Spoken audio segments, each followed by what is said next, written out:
Hello friends, welcome back to my YouTube channel literary scholars academy with doctor Manzoor Ahmad. Friends, कैसे हैं आप सभी? I hope कि आप सब अच्छे होंगे और बड़े ही शिद्दत से ईमानदारी के साथ अपने एग्ज़ाम की तैयारी कर रहे होंगे। दोस्तों, जैसा कि आप सबको पता है कि मैं अपने यूट्यूब चैनल के माध्यम से आप सभी भाई बहनों के लिए लिटरेचर और लैंग्वेज की क्लासेस देता रहता हूं टॉपिक वाइज, चाहे वो टीजीटी हो, पीजीटी हो, DSSS, EMRS, LT, GIC, NVS, KVS, Jharkhand TGT, PGT या फिर NTA नेट के हमारे जो भी भाई बहन हों, सबके लिए important and exam oriented video देते रहते हैं। बहुत ही बेनिफिशियल होती है। तो आज मैं इसी क्रम में अपनी लिटरेचर एंड लैंग्वेज की मिक्स प्रैक्टिस क्लास लेकर आया हूँ, जो कि सभी भाई बहनों के लिए बहुत ही इम्पॉर्टेंट है। और इसमें आप लैंग्वेज एंड लिटरेचर की प्रैक्टिस देखेंगे फ्रेंड्स। सारा क्वेश्चन जितने इसमें हैं, सारे क्वेश्चन इसमें सब इम्पॉर्टेंट हैं, चाहे वो टीजीटी पीजीटी के एग्ज़ाम की तैयारी कर रहे हों या DSSS भी या फिर नेट के एस्पिरेंट्स हैं, उनके लिए भी लिटरेचर के बहुत ही इंपॉर्टेंट क्वेश्चन है। इसके अलावा वोकैबुलरी भी है, ग्रामर भी है, सब कुछ मिक्स्ड है। तो देखेंगे, ये हमारा आज पहला लेक्चर है इस सीरीज़ का। इस तरह से अगर ये वीडियो आपको अच्छी लगेगी आप मुझे बताएंगे, और इसके अलावा भी आपको मैं रेगुलर प्रैक्टिस देता रहूँगा। और बहुत जल्द अगर आपने चाहा तो हम बहुत जल्द लाइव क्लासेस भी आप लोगों के लिए प्रोवाइड कराएंगे। तो सबसे पहली चीज़ आपको एक इन्फॉर्मेशन देना चाहते हैं कि जो हमारे साथी आज नए हैं मेरे चैनल पर, सबसे पहला काम करें कि आप 4 काम करना। आपको चैनल को सब्सक्राइब करना है, बेल आइकन को प्रेस करना है, ये जो बेल आइकन है इसको आप ज़रूर प्रेस करें, ऑल को सेलेक्ट करें। और अगर वीडियो आपको अच्छा लगे फ्रेंड्स तो इसे अपने दोस्तों में, साथियों में ज़रूर शेयर करें, जिससे कि आपको इंपॉर्टेंट नोटिफिकेशन और वीडियो क्लासेस मिलती रहे दोस्तों। क्योंकि ये बहुत ही इंपॉर्टेंट क्लासेस होती है आपके लिए। अगर आप मेरे पेड बैच को ज्वाइन करना चाहते हैं तो दिए गए नंबर पर 811559 पर आप मुझे कॉल या मैसेज कर सकते हैं फ्रेंड्स। शुरू करते हैं। Grammar and literature practice set 1, ये इम्पॉर्टेंट है NVS के लिए और ऑल स्टेट एग्ज़ाम्स के लिए, TGT पीजीटी या फिर EMRS, LT, GIC, DSSS, KVS, सब के लिए इम्पॉर्टेंट है। तो सबसे पहला जो हमारा क्वेश्चन है आप स्क्रीन पर देख सकते हैं, सिनोनिम से दिया हुआ है। सिनोनिम में आप देखेंगे इसमें आपको 4 ऑप्शन दिए जाएंगे और आपको इसमें देखना होगा कि कौन सा ऑप्शन इसके लिए करेक्ट है। तो पहला क्वेश्चन है सिनोनिम ऑफ इनकंट्रोवर्टिबल। इनकंट्रोवर्टिबल, ये क्वेश्चन आपके सामने दिया हुआ है। इस पर 4 ऑप्शन दिए हुए हैं। पहला है डिस्प्यूटेबल, दूसरा है अनएक्सेप्टेबल, तीसरा है डिबेटेबल और चौथा हमारा जो डी का इस पे ऑप्शन है अनक्वेश्चनेबल। ओके, अब देखते हैं फ्रेंड इसमें क्या होता है। इनकंट्रोवर्टिबल, तो कंट्रोवर्टिबल पहले देखेंगे, रूट वर्ड को समझेंगे, ठीक है। तो कंट्रोवर्ट से बना हुआ है, कंट्रोवर्ट से बना हुआ है, ठीक है ना। कंट्रोवर्ट इसका जो है रूट वर्ड है, इसलिए मैं रूट वर्ड की क्लास दे रहा हूँ। नॉर्मल लिविस की जो वर्ड की जो वोकैबुलरी की जो बुक आती है, जो वर्ल्ड की सबसे मोस्ट फेमस और सबसे बेस्ट बुक है, उसकी मैं पूरी सीरीज़ दे रहा हूँ। उसमें आपको रूट वर्ड समझा रहा हूँ, क्योंकि रूट वर्ड समझने से आपका ये फ़ायदा होगा फ्रेंड्स कि अगर आप किसी वर्ड को नहीं भी जानते और अगर आपने रूट वर्ड को समझ लिया है तो कोई नया वर्ड अगर आपके सामने आता है तो आसानी से उसे आप गेस करके समझ सकते हो कि क्या कहना चाह रहा है। सबसे पहले इसके वर्ड को हम तोड़ कर देखते हैं क्या है। कंट्रोवर्ट, कंट्रोवर्ट ये जो है इससे कंट्रोवर्सी भी बना होता है, जिसका मतलब होता है विवाद, ठीक है। अब इसमें जो है एबल, देखिए ये यहाँ पर बल लगा हुआ है, कंट्रोवर्टिबल, तो इससे आप सेंस आपको अभी इसमें नहीं जोड़ना है, पहले इसके आगे का देखते हैं कि इसमें क्या है। तो इस पर कंट्रोवर्टिबल में आपने देखा कि इन लगा हुआ है, तो जब इन लगता है तो हमारा कोई भी वर्ड क्या होता है वो उसका नेगेटिव सेंस देता है, ठीक है ना। सेंस क्या देता है फ्रेंड्स? नेगेटिव देता है। तो आपने देखा कि इनकंट्रोवर्टिबल, अब कंट्रोवर्सी का मतलब होता है विवाद, इन लग गया तो क्या हो गया, जो विवाद में ना हो, यानी जिसे कहते हैं हम निर्विवाद। निर्विवाद, ठीक है, यानी जो चीज़ विवाद में ना हो, ठीक है, यानी को जो विवादास्पद ना हो। तो सिनोनिम देखना है। अब देखते हैं जहाँ पर डिस्प्यूटेबल है, डिस्प्यूट का मतलब होता है झगड़ा, लड़ाई, ठीक है ना, यानी कि जो डिस्प्यूटेबल हो यानी कि जो झगड़ा लड़ाई के योग्य हो, ठीक है। और इनकंट्रोवर्टिबल का मतलब होता है क्या, जो निर्विवाद के योग्य हो। योग्य हो। एबल से मतलब क्या होता है उसमें, जो किसमें किसी के कैपेबिलिटी को बताता है। जो निर्विवाद के योग्य हो यानी जो विवाद में ना पड़ा हो। डिस्प्यूटेबल का मतलब होता है जो चीज़ विवाद में हो, यानी कि ये तो होगा नहीं, है ना, ये इसका एंटोनिम हो गया। फिर देखते हैं अनएक्सेप्टेबल का मतलब क्या होता है। एक्सेप्ट करना का मतलब क्या होता है, किसी चीज़ को एक्सेप्ट करना का मतलब किसी चीज़ को एग्री करना, किसी चीज़ को, है ना, स्वीकार लेना। तो यहाँ स्वीकारने का सेंस है नहीं। अब यहाँ पर दे रहा है अनएक्सेप्टेबल यानी किसी चीज़ को जो नकारा जाए। तो यहाँ स्वीकारने या नकारने का तो मतलब है नहीं यहाँ पे सेंस फ्रेंड्स। फिर देखते हैं डिबेटेबल का मतलब क्या होता है। डिबेट का मतलब होता है ना बहस करना, यानी कि जो ऐसा चीज़ जो क्या हो, जो डिबेट के योग्य हो, यानी जो विवाद में शामिल हो, यानी कि जो विवादित जिसे कहते हैं। तो आपने देखा कि डिस्प्यूटेबल एंड डिबेटेबल ये एक दूसरे के क्या हैं, पर्यायवाची हैं, सिनोनिम हैं। तो हमारा ना तो ये वर्ड होगा और ना ये वर्ड होगा। ये तो आपने पहले ही देखा कि ये नहीं होगा, ठीक है, यानी इसका इसका ये जो है सिनोनिम है। तो इस तरह से हमारे तीनों वर्ड नहीं होते हैं। आपको पहले ये देखना होता है जब आप किसी पेपर को सॉल्व करें फ्रेंड्स, तो आपको ये देखना होता है कि कौन सा ऑप्शन नहीं है। ये एक आसान ट्रिक होता है क्वेश्चन सॉल्व करने का, बहुत जल्दी और बहुत ही कम समय में आप अपने प्रश्न को हल कर सकते हैं। अब हमारे पास एक जो डी ऑप्शन बचता है जो कि करेक्ट ऑप्शन है, यही हमारा करेक्ट ऑप्शन है, यही हमारा इस प्रश्न का आंसर होगा। अब आप देखते हैं इसमें क्या है, अनक्वेश्चनेबल। तो अब यहाँ भी देखते हैं रूट वर्ड क्या है, क्वेश्चन। क्वेश्चन जो है यह क्या है, इसका ये रूट वर्ड है क्वेश्चन। यहाँ इसका फ्रेंड्स ये क्या है, क्वेश्चन इसका रूट वर्ड है। और सभी जो है वर्ड में एबल शब्द लगा हुआ है। एबल जो है ये आपका सफिक्स लगा हुआ है, यहाँ भी लगा हुआ है, यहाँ भी लगा हुआ है, ठीक है, यहाँ भी लगा हुआ है एबल। तो यहाँ पे क्वेश्चनेबल अगर हम लगाते हैं तो इसका मतलब यही हो जाएगा कि जो इसका सिनोनिम था, ठीक है, यानी इसका डिबेटेबल का और इसका डिस्प्यूटेबल का, और अगर हम इसको अन को हटाते हैं तो ये इसी का सिनोनिम हो जाएगा। लेकिन यहाँ हमारे सामने क्या लगा हुआ है, अन लगा हुआ है। तो अनक्वेश्चनेबल यानी जिसमें क्या हो, जिस पर प्रश्न चिन्ह ना लगाया जाए।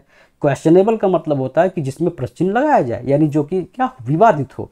अब जैसे अन लग गया, इसमें प्रीफिक्स लग गया, तो इसका मतलब क्या हुआ, जिसमें प्रश्न ना लगा, जैसा कि यानी जो विवादित ना हो। इसका मतलब ये हुआ कि ये जो निर्विवाद हो, जो निर्विवाद के योग्य हो। तो आपने देखा कि ये हमारा जो करेक्ट ऑप्शन होगा वो क्या होगा, डी होगा। इसका सिनोनिम क्या होगा, इनकंट्रोवर्टिबल का जो सिनोनिम होगा वो अनक्वेश्चनेबल होगा। इस तरह से आपको मैंने पहला जो क्वेश्चन जो सिनोनिम का था, ये आपका जो ये वोकैबुलरी का ये क्वेश्चन था, इसके एक एक रूट वर्ड को मैंने तोड़ तोड़ करके आपको समझा दिया कि ये आपको कैसे इसको पहचानेंगे। नेक्स्ट देखते हैं क्वेश्चन पे फ्रेंड्स। अब देखें, आपने इसमें चारों ऑप्शन देखे। इसके बाद दूसरा क्वेश्चन आता है, सिनोनिम किसका है, स्पेसियस। स्पीसियस है। स्पीसियस का मतलब क्या होता है, दिखावा करना, यानी कि भ्रांति जिसे कहते हैं, यानी हो कुछ और दिखे कुछ, ठीक है, यानी कि जैसे होता है ना कि जो चीज़ दिखता है वो होता नहीं और जो चीज़ होता है वो दिखता नहीं, ठीक है, दिखावा करना या भ्रांति करना, ठीक है। अब इसमें देखते हैं क्या है, पहले इसके चारों ऑप्शन को देखते हैं। तो पहला ऑप्शन में दिया है वो राइवल। राइवल का मतलब क्या होता है फ्रेंड्स, राइवल का मतलब होता है प्रसिद्ध होना, यानी कि किसी चीज़ को खोलना भी होता है राइवल का मतलब, ठीक है। एंड क्या है, रपासियस है फ्रेंड्स। रपासियस का मतलब होता है जैसे जो लालची होता है, बहुत ज़्यादा लालची होता है, या फिर जो बहुत भूखा होता है, या फिर जो सर्वग्राही भी कहते हैं, इसे सर्वग्राही भी कहते हैं, सर्वग्राही भी कहते हैं। रपासियस भूखा भी होता है, ओके। तो देखते हैं, तो ये हमारा राइवल भी नहीं होगा, राइवल का मतलब प्रसिद्ध होता है, रपासियस भी नहीं होगा। एसिडुअस का मतलब होता है मेहनती, ठीक है ना, ये एडजेक्टिव है, जहाँ अस लगता है फ्रेंड्स वहाँ से एडजेक्टिव बनते हैं। इसका मतलब होता है मेहनती, ठीक है ना, मेहनती होता है।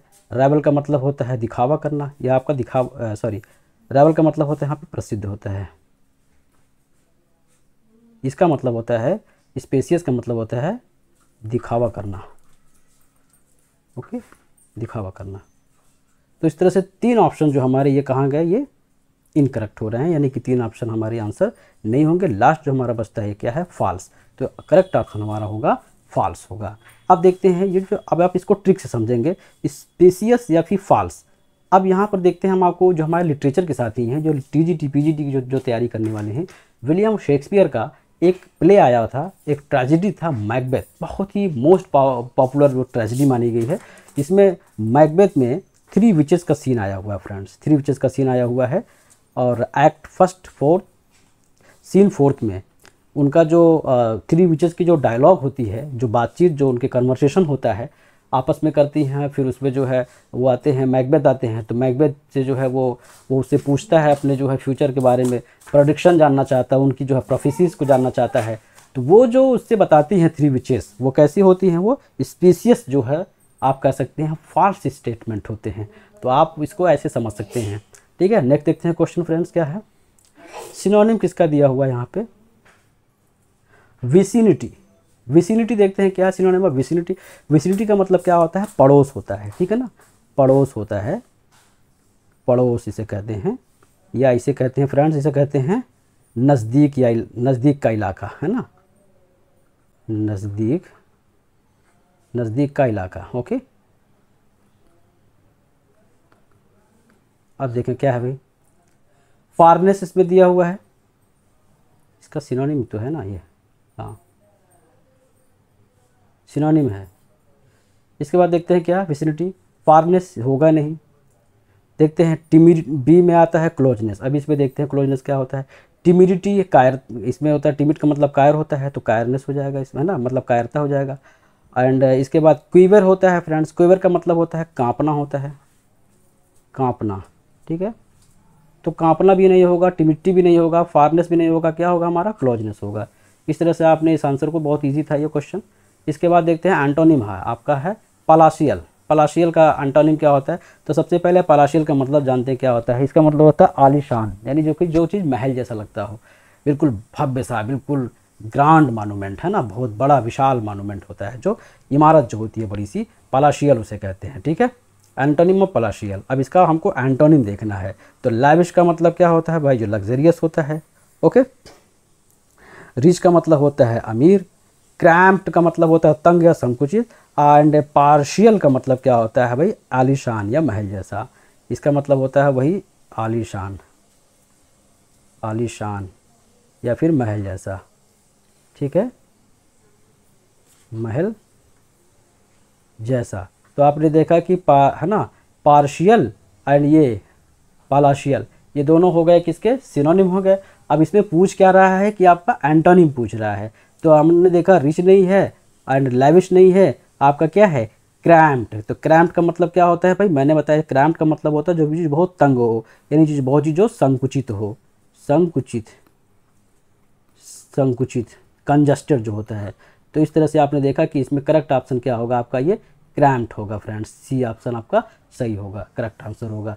फिर देखते हैं नेक्स्ट हमारा क्वेश्चन क्या है, एंटोनिम है of abetting, sorry abetting.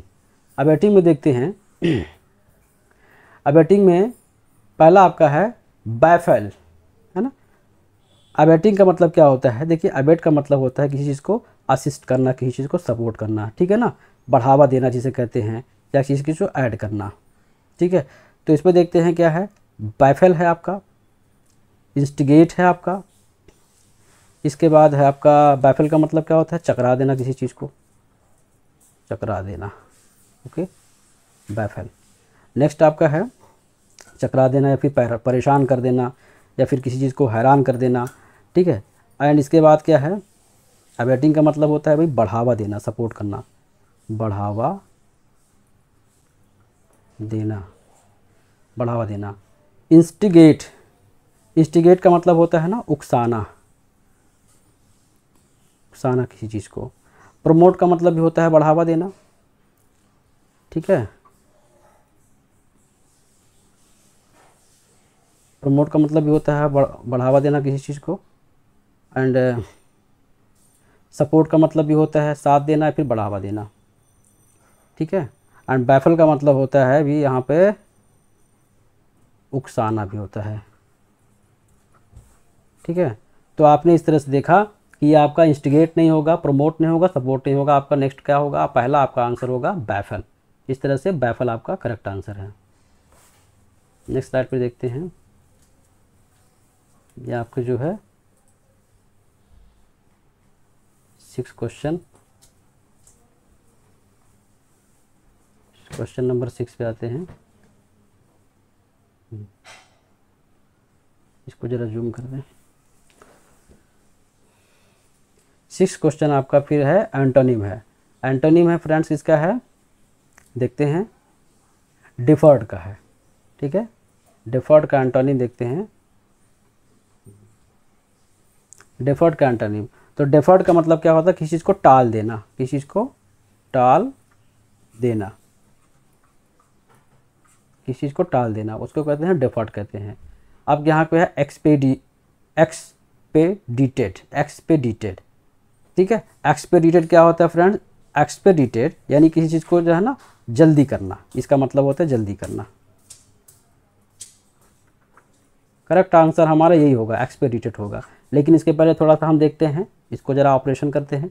Dissolve दिया हुआ, डिज़ॉल्व का मतलब क्या होता है, किसी चीज़ को भंग करना, भंग करना, समाप्त कर देना, ख़त्म कर देना, ये होता है। पोस्टपोन का मतलब होता है क्या, स्थगित कर देना, स्थगित करना। पुट ऑफ का मतलब क्या होता है भाई, इसका मतलब ये होता है जो है ना किस चीज़ को टाल देना। ठीक है, पुट ऑफ।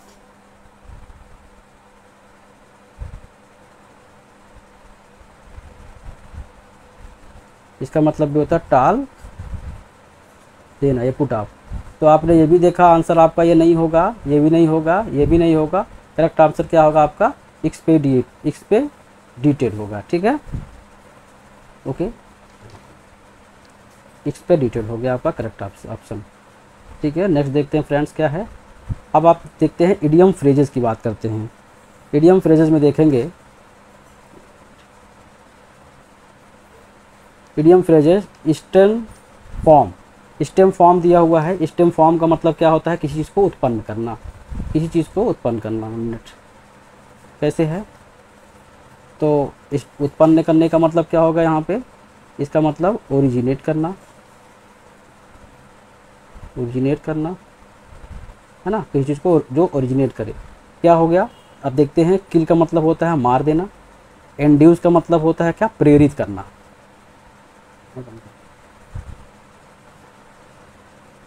प्रेरित करना ये आपका क्या है भाई, वर्ब है। ओके, ये आपका वर्ब है फ्रेंड्स।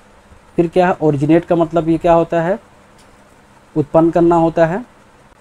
एंड रुइन का मतलब होता है बर्बाद करना।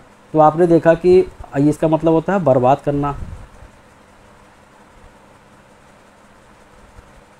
बर्बाद करना। तो करेक्ट ऑप्शन हमारा होगा क्या, ओरिजिनेट होगा। इस तरह से आपने देखा कि ये हमारा करेक्ट ऑप्शन हो गया। ओके, नेक्स्ट देखते हैं।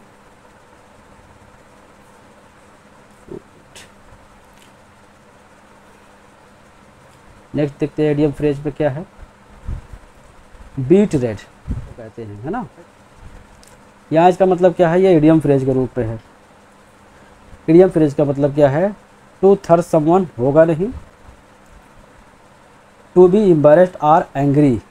ठीक है, ये आपका करेक्ट ऑप्शन ये होगा। To be sadness by a bitter experience, to beat the opponent by a good margin. तो ये आपका बीट रेट का मतलब क्या होगा, to be embarrassed or angry, है ना, मतलब किसी चीज़ के लिए शर्मिंदा होना या फिर क्रोधित होना, उसे कहते हैं बीट रेट। ओके, ये आपका इडियम फ्रेज हो गया पहला। नेक्स्ट देखते हैं इडियम फ्रेज में क्या है, टू बिड डिफियांस। ठीक है, टू बिड डिफियांस का मतलब क्या होता है, अवज्ञा करना, यानी किसी चीज़ की अवहेलना करना, अवहेलना करना। जैसे आपने देखा था पैराडाइज लॉस्ट में, है ना, उसमें जो एडम एंड ईव की स्टोरी थी, उसमें जो है ईव ने जो है क्या किया था, गॉड के ओबीडियंस को क्या कर दिया था उन्होंने, है ना, डिसओबे कर दिया था बुक 9 में। ठीक है, तो अभी उस पर भी आएंगे, उस पर एक क्वेश्चन भी मैंने बना रखा है। इस पर देखते हैं अवज्ञा करना क्या है भाई। तो इसमें जो है आप देखते हैं टू डिसरिगार्डेड रैकलेसली। ठीक है, डिसरिगार्ड रैकलेसली, यानी आप देखते हैं ये आपका जो है आंसर करेक्ट होगा। ठीक है, टू अपोलॉइज,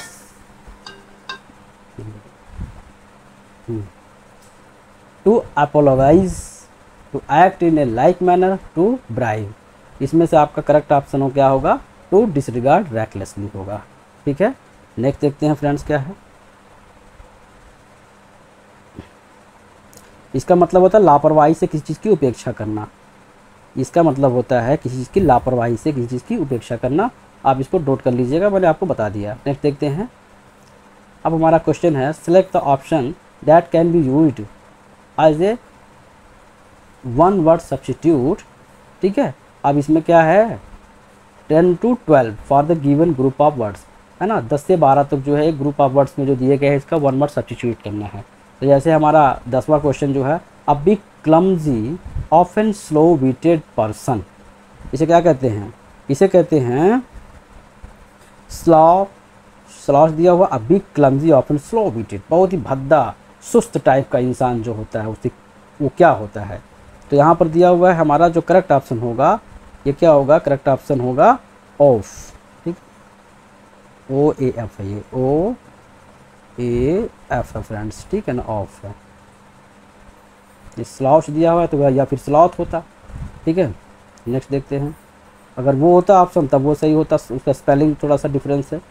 अब देखते हैं, a person who regards the whole world as his country, वो इंसान जो पूरी दुनिया को अपने देश की तरह मानता है, ठीक है। देखते हैं क्या है, पैट्रियट का मतलब होता है ना, देशभक्त होता है।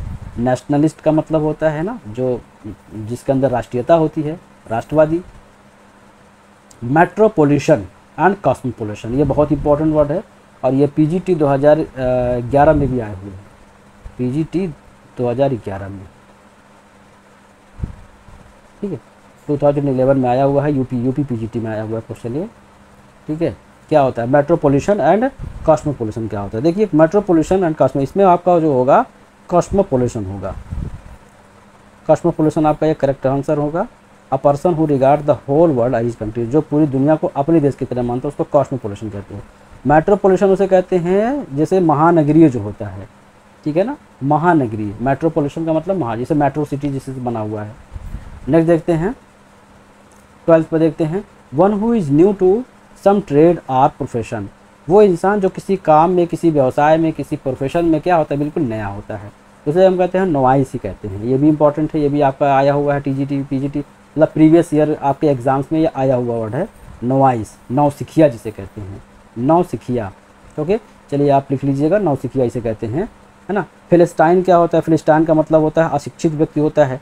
एंड मार्टर मतलब शहीद होता है। ओमनी प्रेजेंट जो सर्वव्यापी होता है, तो आपने देखा इस तरह से जो है मार्टर का मतलब होता है शहीद होता है, ये मार्टर है, मार्टर का मतलब होता है शहीद, शहीद होता है। फिलिस्टाइन का मतलब होता है ना अशिक्षित,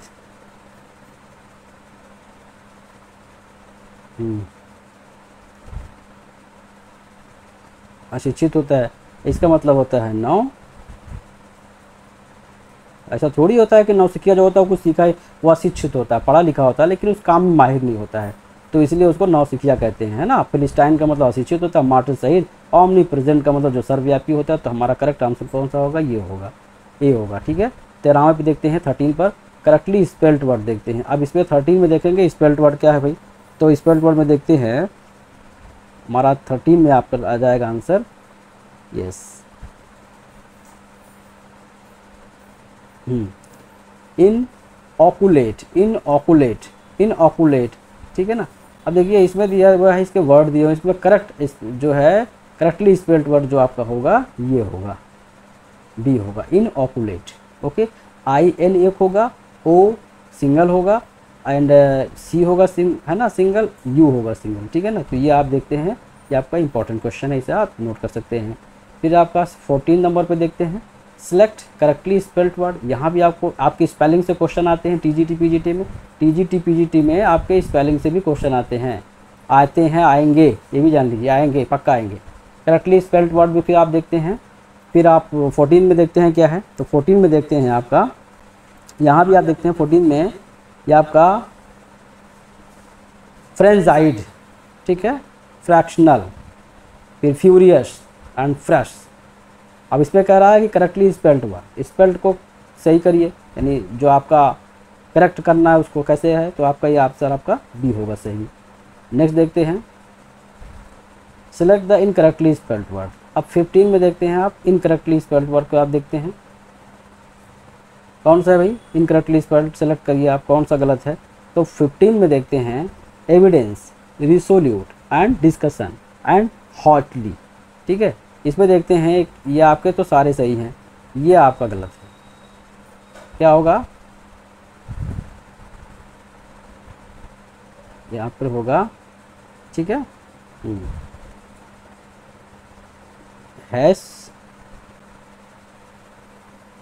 हैस्टली हो जाएगा, ठीक है, ये आपका हैस्टली हो जाएगा। Find out the error in if any. अब ये कह रहा है इस पर एरर ढूंढिए भाई, क्या है। Trying to make sense of the sudden clash of ideas is hard to do in the merry stream होना चाहिए, ये स्ट्रीम होना चाहिए, ठीक है ना, आपकी स्ट्रॉम है, इसको स्ट्रीम होना चाहिए, तो इसे आप सही कर लीजिएगा फ्रेंड्स, ऑफ इंडियन पॉलिटिक्स, ठीक है। लेकिन ट्राइंग टू मेक सेंस यहाँ पे क्या है, ये इसका पूरा सब्जेक्ट का पार्ट बनना, ट्राइंग टू मेक सेंस है ना, जेरेंट से बना हुआ। नेक्स्ट देखते हैं, ये of the sudden clash of ideas, ये आपका जो है ये अदर वर्ड है, यानी कि आपका जो है ये क्या है, मॉडिफायर है, ठीक है। मॉडिफायर क्या होता है, ये हमने अभी वीडियो आपको बना के दिया है, फंडामेंटल क्लास में आप जाके देख लीजिएगा। ये अगर आप इसको हटा भी देते हैं, ये आपका मॉडिफायर है। तो मॉडिफायर जो होता है सेंटेंस में other word, group of words होता है, या फिर वर्ड होता है, फिर क्लास होता है, या नाउन फ्रेज भी होता है, जो सेंटेंस में क्या करता है, उस सब्जेक्ट के, है ना, उसके बारे में कुछ एक्स्ट्रा सूचना देता है, उसके बारे में कुछ एक्स्ट्रा उसकी फीलिंग, उसके क्वालिटी को बताता है, उसकी क्वालिटी को इन्हेंस करता है। और अगर उसे हम हटा भी देते हैं तो सेंटेंस के टेंस पर कोई भी फर्क नहीं पड़ता, ठीक है। जैसे अभी इसको हम हटा के देखते हैं, trying to make sense is hard to do in the mainstream of Indian politics. अगर आपने इस मॉडिफायर को हटा दिया तो इस सेंटेंस के टेंस पर, इसके स्ट्रक्चर पर कोई भी फर्क नहीं पड़ता, इसके टेंस पर कोई भी फर्क नहीं पड़ता, ये आपका ये मॉडिफायर है। तो इसमें ये आपका जो मॉडिफायर है, ये आपका सेंटेंस का सब्जेक्ट तो होगा नहीं। क्या है, ट्राइंग टू मेक सेंस, ये आपका इसका सब्जेक्ट है, और ये सब्जेक्ट है तो इसका सिंगुलर वर्ब यहाँ पर दिया हुआ है, क्या है यहाँ पर, इज है, ठीक है। तो इस तरह से इसमें कोई भी एरर नहीं है। नेक्स्ट देखते हैं, नो एरर। नेक्स्ट देखते हैं, the policeman asked the man if the purse he had lost contain 5000 rupees, ठीक है। 17 में देखते हैं भाई इसमें क्या है। अब इस पर देखते हैं, the policeman asked the man, policeman का क्या गया, सब्जेक्ट आपका ये क्या हो गया, ये आपका जो है, ये आपका क्या हो गया, ये आपका डिटर्मिनर हो गया, पुलिसमैन आपका मेन वर्ड हो गया, आस्क्ड ये आपका जो है सब्जेक्ट पार्ट हो गया, ये आपका जो है पुलिसमैन आपका ये नाउन हो गया, ठीक है। आस्क्ड आपका क्या हो गया भाई, यहाँ पर वर्ब हो गया ये, ठीक है ना। वर्ब किस में है, ये पास्ट इंडेफिनिट टेंस में है। आस्क्ड द मैन, इसने जो है यहाँ से पूरा आपका ये प्रेडिकेट पार्ट शुरू हो रहा है, तो ये क्या है आपका, ये आस्क्ड द मैन, यहाँ पर ये ऑब्जेक्ट हो गया मैन, ओके, ऑब्जेक्ट हो गया। अब देखते हैं, इफ़ द पर्स, इफ़ से जो है कंडीशनल सेंटेंस को बना रहा है, तो policeman asked the man if the purse he had lost contain 5000 rupees. अब यहाँ पर जो है ना कंटेन है, कंटेन यहाँ पर जो वर्ब फ्रेंड्स यहाँ पर एरर है, ये क्या होगा, कंटेन हो जाएगा, ओके। यहाँ पर हैड तो यहाँ पे कंटेंट हो जाएगा, ओके। तो इस तरह से आपने देखा इसमें एरर था। नेक्स्ट देखते हैं क्वेश्चन आपका 18 में देखते हैं, river water pollution is often indicate algae indication. अब आपने देखना यहाँ पे river water pollution is often, often क्या है, अब यहाँ पे इंडिकेट दिया हुआ है, तो आपको लगेगा जैसे ऑफन जो होता है, ऑफन, यूजुअली, फ्रीक्वेंटली, ये सारे जो है वर्ड जो होते हैं क्या होते हैं, ये हमेशा प्रेजेंट यूज किए जाते हैं, ठीक है। लेकिन यहाँ देख रहे हैं सेंटेंस जो है इसमें है आपका पैसिव फॉर्म में है, ठीक है ना। तो पैसिव फॉर्म में सेंटेंस है friend, river water pollution is often indicated हो जाएगा, क्या हो जाएगा, रिवर वाटर का जो पॉल्यूशन है, यानी नदी की जो नदी का जो पॉल्यूशन जो है, जो इसको जो दूषित कर रहे हैं, ये ऑफन मतलब प्रायः क्या कहते हैं, इंडिकेटेड किए जाते हैं बाय एल्गाई इंडिकेशन। एल्गाई इंडिकेशन जो होता है, एल्गाई जो होता है वो इंडिकेट करता है कि रिवर वाटर जो क्या होता है, पोल्यूटेड, वो दूषित होने वाला है, दूषित हो रहा है अक्सर। तो ये आपने देखा ये सेंटेंस जो है ये पैसिव फॉर्म में है, क्योंकि इसमें एल्गाई जो होता है, हमारा मेन डूअर कौन है, यहाँ पर एल्गाई है, एल्गाई इंडिकेट कर रहा है, एल्गाई जो है इंडिकेशन दे रहा है, तो सब्जेक्ट हमारा मेन जो है ये क्या, डूअर हमारा यहाँ पर सब्जेक्ट कौन है, यहाँ पर एल्गाई है, ठीक है ना। अब आप देखें ये सेंटेंस हमारा पैसिव वाइज इसमें बाई लगा हुआ, तो यहाँ पर ये क्या हो जाएगा, इंडिकेटेड हो जाएगा, इंडिकेटेड, ठीक है। तो इस तरह से यहाँ पर एरर था, ओके। नेक्स्ट देखते हैं 19 क्वेश्चन पे देखते हैं friends, when I received the letter the date for the interview was already over. अब देखते हैं इसमें 19 में क्या है भाई, 19 में देखते हैं, when I received the letter, when I received the letter, तो the letter the date for the interview was already over. जब मैं मैं लेटर को रिसीव कर पाया, इंटरव्यू के लेटर को जब मैंने रिसीव किया तो रिसीव ऑलरेडी क्या हो चुका था, समाप्त हो चुका था।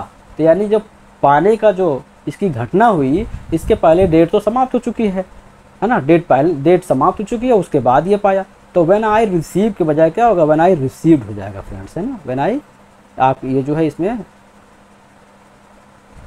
रिसीव्ड हो जाएगा, when I received the letter, ठीक है। आई हैड यहाँ लग जाएगा, sorry I had, when I had ये हो जाएगा, व्हेन आई हैड, यहाँ से सेंटेंस हो जाएगा इस तरह से। तो यहाँ पर आपका इसमें एरर था। ओके, नेक्स्ट देखते हैं। आई एम एकस्टम, अब एकस्टम के साथ विद लगा हुआ है। मैंने आपको फिक्स प्रीपोजिशन मैंने आपको बताया है। फिक्स प्रीपोजिशन 2 का आप जाके देखेंगे वीडियो, उसमें मैंने 100 वर्ड्स मैंने उसमें कवर किए हैं फ्रेंड्स। और हमने उसमें संजय दत्त की जो मूवी आई थी खलनायक, उस पर मैंने बनाया पूरा स्टोरी फॉर्म में, ठीक है। तो 100 वर्ड्स मैंने दिया किस पर, फिक्स्ड प्रीपोजिशन पर दिया हुआ है, फिक्स्ड प्रीपोजिशन पर दिया हुआ है। उसको आप देख लीजिए, आपका उसमें पूरा कवर हो जाएगा। उसमें एकस्टम के साथ क्या लगेगा फ्रेंड्स, में टू लगेगा। तो आई एम एकस्टम टू, ठीक है, हार्ड वर्क। मैं किसका एकस्टम टू, किसका आदी हूँ, हार्ड वर्क का, कठोर परिश्रम का मैं आदती हूँ। And I generally do not get tired easily, और इसलिए आगे क्या बता रहा है कि मैं आसानी से थकता नहीं हूँ, ठीक है। तो आपने देखा यहाँ पे एकस्टम टू हो जाएगा, ये आपका क्या हो जाएगा, एकस्टम टू, ठीक है, एकस्टम टू हो जाएगा, ठीक है। ये आपका करेक्ट आंसर हो जाएगा फ्रेंड्स, इस तरह से। नेक्स्ट देखते हैं क्वेश्चन 21 में देखते हैं। In which of the following, अब यहाँ लिटरेचर शुरू होता है। In which of the following poem do we get the reference of Proteus the old Triton. Proteus जो है ओल्ड ट्राइटन, बहुत इंपॉर्टेंट क्वेश्चन है फ्रेंड्स। ये टीजीटी पीजीटी दोनों के लिए, सभी एग्जाम के लिए, TGT PGT NVS KVS DSSB EMRS, या इसके अलावा आपका जो है नेट के एस्पिरेंट्स है उनके लिए भी इंपॉर्टेंट है। कह रहे हैं कि जो in which of the following poem, किस पोएम में do we get the reference of Proteus the old Triton. Proteus जो ओल्ड ट्राइटन है उनका रेफरेंस हम कहाँ पाते हैं, the old man, the art to the west wind में पाते हैं, आर्ट टू ए नाइटिंगेल में पाते हैं, the world is too much with अस में पाते हैं, या आर्ट ए ग्रेसियनर में। अब देखिए ये आपका क्या है, the art to the west wind है ना, शेली की वर्क है, नाइटिंगेल कीट्स की है, ये आपका वर्ड्सवर्थ का है, विलियम वर्ड्सवर्थ का, और ग्रेसियनर भी आपका कीट्स का। तो इस तरह आपने देखा जो है, इसमें हम बात करते हैं ये the world is too much with us, C answer आपका करेक्ट होगा, क्योंकि ये जो है प्रोटियस कौन है, ये शी गॉड इनको कहा गया है, ठीक है। तो ये आंसर आपका राइट आंसर आपका क्या होगा, यहाँ पर सी का राइट आंसर होगा। ओके, नेक्स्ट देखते हैं। अगला कोटेशन है, बहुत इंपॉर्टेंट है, विलियम शेक्सपियर के प्लेस का आया हुआ है। O God how very stale, ये आपका स्टेल है, stale and unprofitable seem to me all the uses of this world. O God कहते हैं ना कि कितना बिल्कुल बेकार लग रहा है, अनप्रॉफिटेबल लग रहा है ये दुनिया मुझे। ये हैमलेट की लाइन है फ्रेंड्स, ये हैमलेट की लाइन है, और प्रिंस हैमलेट इसमें कहता है, ये आपका फर्स्ट सॉलिलोक्वी है। 7 सॉलिलोक्वीज होते हैं, तो 7 में जो है ना आपका जो इसमें से आपका फर्स्ट सॉलिलोक्वी है फ्रेंड्स ये, ठीक है। ये प्रिंस हैमलेट की लाइन है, और ये जो है कहाँ पर आया हुआ है, एक्ट फर्स्ट सीन फर्स्ट में आया हुआ है, act first scene first. And अगर लाइन की बात करते हैं फ्रेंड्स, ये लाइन में समझाते हैं, तो लाइन नंबर 3-3-3-4 से लेकर 3-3-4-1 ये लाइन में आया हुआ है, ठीक है। नेक्स्ट देखते हैं, आगे है, is the first novel in the third and final volume of the foresight. अब इसमें एक चीज़ मैं आपको बता दूं कि ये फर्स्ट सॉलिलोक्वी में ये मतलब इसमें जो है ना सुसाइड करने के बारे में प्रिंस हैमलेट इतना परेशान होता है अपनी माँ की बेवफाई से, इसके फादर की जो है हत्या कर देता है, इसका चाचा है ना किंग क्लॉडियस, इसके बाप को किंग हैमलेट को मार देता है। आप स्टार्टिंग में देखते हैं उसके कान में जहर डाल करके, और फिर उसके तो थोड़े ही दिन में उसकी माँ से शादी कर लेती है। तो जब उसको पता चलता है, बिल्कुल वो जैसे अपनी जो है ना मेंटल जो उसकी कंडीशन होती है, बहुत ही वो बिल्कुल इस तरह से बिहेव करता है जैसे वो पागल हो गया, यानी इतना परेशान होता है, पागल नहीं होता है वो, इतना परेशान होता है कि वो जो है दुनिया को कहता है कि देख पूरी दुनिया ही बेकार है, यहाँ सब धोखेबाज हैं, और ये दुनिया बिल्कुल ख़त्म हो जाए, या दुनिया मेरे लिए बेकार है, काश कि मैं आत्महत्या कर लेता। लेकिन उसका मजहब, उस क्रिश्चियनिटी जो है, उसका धर्म उसे ऐसा करने से रोकता है। तो थोड़ा सा यहाँ पे आप देख सकते हैं कि वो मजहबी इंसान भी था, है ना, रिलीजियस पर्सन था वो। तो इस फर्स्ट इसकी सॉलिलोक्वी है, इसमें इसके फ्रस्ट्रेशन को दिखाता है, ठीक है। 23 में देखते हैं, is the first novel in the third and final volume of the foresight saga? Foresight saga chronicles है ना, the 7th of the 9 novels, कौन सा इसमें है फ्रेंड्स? ठीक है, तो आप देखते हैं मेड इन वेटिंग, ये यहाँ पे इसका आंसर आ गया है, ये पूरा है बी वाला आंसर है ये इसका सही है ना। अवेकनिंग होगा नहीं, द स्वान सॉन्ग होगा नहीं, ये द स्वान सॉन्ग होता है, टू लेट नहीं होगा, ये क्या है ना, मेड, बता दें पूरा इसको, इन वेटिंग फ्रेंड्स, ये क्या है, ये मेड इन वेटिंग जो है फ्रेंड्स, ये एक्चुअली ये जॉन गाल्सवर्दी के द्वारा लिखा गया एक नॉवेल, क्रॉनिकल्स नॉवेल जो था फोरसाइट है ना, इसमें जो है फोरसाइट क्रॉनिकल से आया हुआ है, ये 1931 में पब्लिश हुआ था। और फ्रेंड्स ये था, ये क्या था, ये first novel in the third and final volume था। ये थर्ड एंड फाइनल वॉल्यूम जो था फोरसाइट, इसमें जो है, एक मिनट, फोरसाइट सागा क्रॉनिकल, ये जो है ना, ये फोरसाइट सागा क्रॉनिकल्स था, तो इसका जो फाइनल यानी कि जो थर्ड जो वॉल्यूम था उसका ये फर्स्ट नॉवेल था। क्या नाम था उसका? मेड इन वेटिंग, जो कि कब पब्लिश हुई थी? 1931 में पब्लिश हुई थी। ओके, अब देखते हैं नेक्स्ट क्वेश्चन जो हमारा है, पैराडाइज लॉस्ट के बारे में पूछ रहा है ना। Paradise lost tells the story of Adam and ewe. Paradise lost जो है, जो कि जॉन मिल्टन ने लिखा, एक एपिक है ये एपिक क्या है, यहाँ भी पूछता है ये क्या है, एपिक है, कितने बुक में है, ये 12 बुक में है, ये भी सुन लीजिए आप, 12 बुक में आया। जनरली जो है एपिक महाकाव्य 12 बुक में होते ही हैं, ठीक है।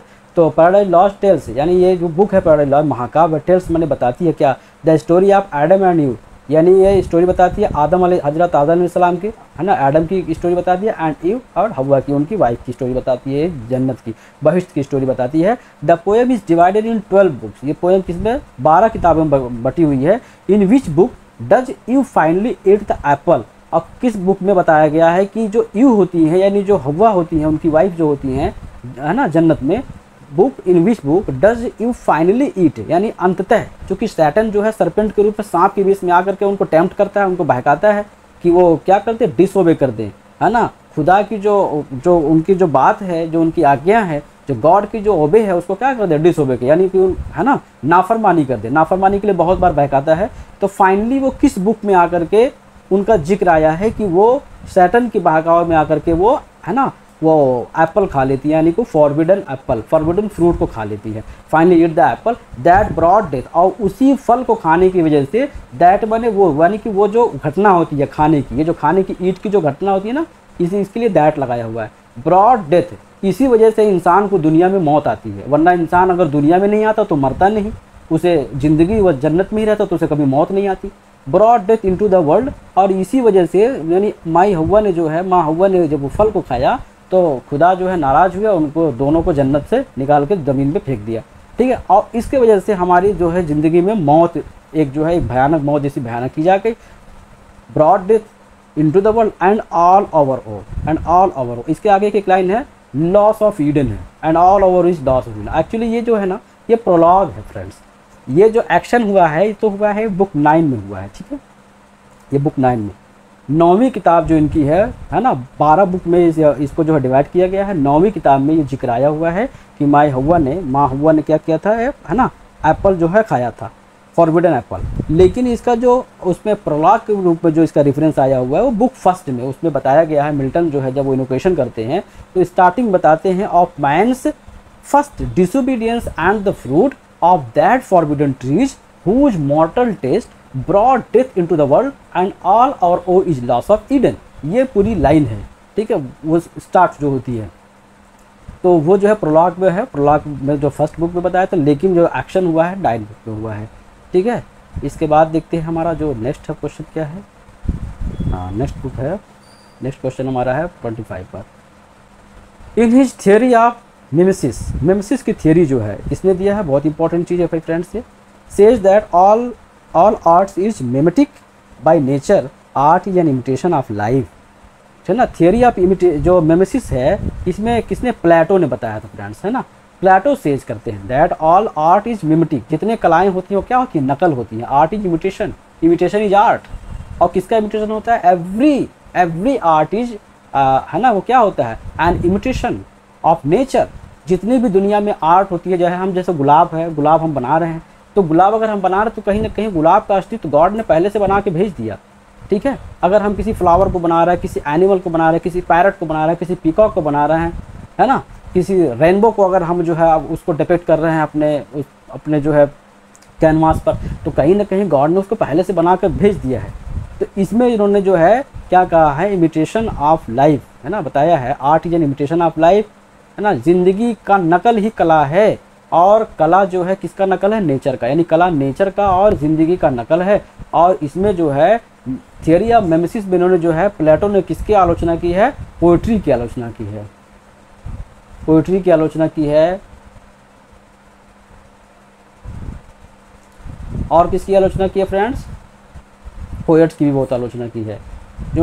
इन्होंने ये कहा है इसमें कि जो पोएट्री होती है, पोएम्स होते हैं, जो पोएट्री होती है वो क्या करती है, वो एक जो है सभ्य समाज का निर्माण नहीं करती है। क्योंकि इसलिए कि जो पोएट्री होती है, जो पोएम होती है, पोएट क्या करता है उसमें, उसको एग्जीग्रेट करता है ना, उसके जो है अपने आइडियाज़ को बढ़ा चढ़ा कर लिखता है, हाइपरबोलिक जो है उसमें यूज करता है वो टोन को। तो इससे क्या करता है, वो कहीं ना कहीं मुखालफत कर देता है, सच्चाई से भटक जाता है वो, और मुखालफत करता है ना उसके गॉड के नेचर को,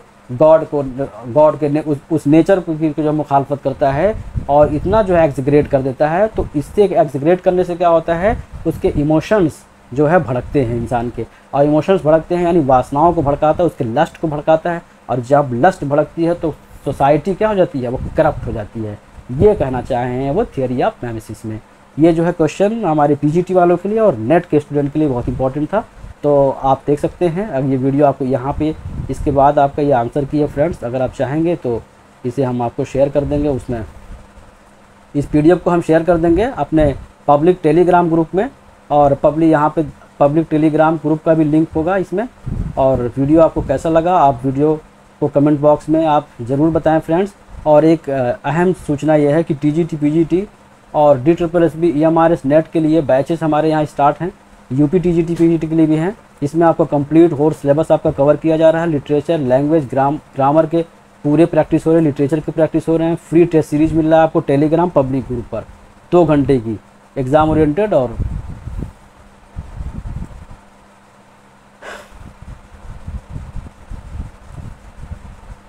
इसमें फ्रेंड्स